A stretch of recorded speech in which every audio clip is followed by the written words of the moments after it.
Hi friends, இந்த வீடியோவில் நாம் இதை பற்றி பார்க்க போகிறோம்னா கார்த்திகை தீபம் சீரியல் ப்ரொமோ பற்றி தான் இந்த வீடியோவில் பார்க்க போகிறோம். அதுக்கு முன்னாடி நம்ம சேனலை சப்ஸ்கிரைப் பண்ணாதவங்க கீழே இருக்கிற சப்ஸ்கிரைப் பண்ணை கிளிக் பண்ணிவிட்டு பக்கத்தில் இருக்கிற பெல் பட்டனையும் கிளிக் பண்ணிடுங்க.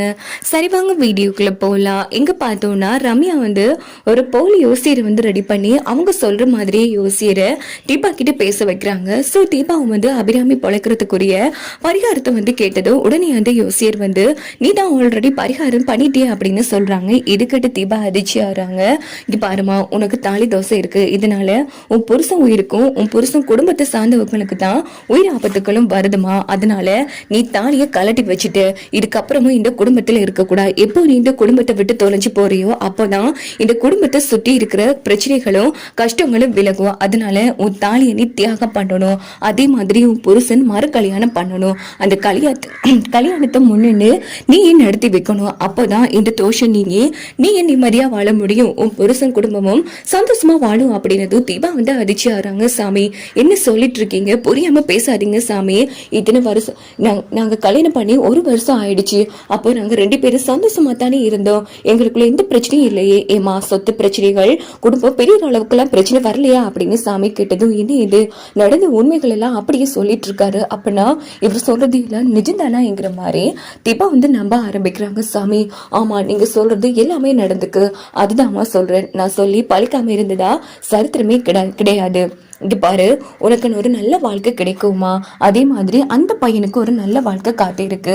இப்படியே இல்லை எனக்கு இந்த வாழ்க்கை தான் வேணும்னு இருந்தேன்னா நீ உன் அத்தை மாதிரி நிறைய உயிர்களை இழக்க வேண்டியதா இருக்கும். உன்னோட ஒருத்தி வாழ்க்கை முக்கியமா இல்ல மற்ற உயிர்கள் எல்லாம் முக்கியமான நீ தான் முடிவெடுக்கிற தருணம் இது.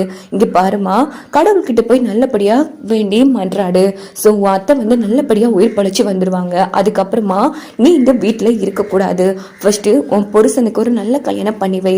அப்படி உன் புருஷன் கட்ட போற 2வது தாலி தான் உன் அத்தை உயிரையும் உன் அத்தையோட குடும்பத்து உயிரையும் காப்பாத்தும். அது உன் கையில தான் இருக்கு அப்படின்னு சொல்லிட்டு யோசிர் அங்க இருந்து போனதும் தீபா ரொம்ப வேதனைப்பட்டு அழுது நம்ம ரம்யா கிட்ட விஷயத்த சொல்றாங்க. என்ன தீபா, இப்படி ஆயிடுச்சு, இப்ப நீ என்னதான் பண்ண போற? நான் முடிவெடுத்துட்டேன். என் ஒருத்திக்காக என் குடும்பத்தை நான் தியாகம் பண்ண விரும்பல. அதனால என் புருஷனுக்கு ஒரு நல்ல கல்யாணம் பண்ணி வைக்க போறேன், ஒரு நல்ல பொண்ணா பார்த்து. அதுக்கப்புறமா தான் நான் இந்த வீட்டை விட்டு போறேன். இதை விட்டா எனக்கு வேற வழி தெரியல. ஆமா, அதனாலதான் கடவுள் இப்படி என் தாலியை கலட்டுறதுக்கு எனக்கு மைண்ட் வச்சிருக்காரு அப்படின்னு தீபா வேதனைப்பட்டு அழுதுட்டு இருக்காங்க. ஏய், உன்னோட இடத்தை யாராலே பிடிக்க முடியும்?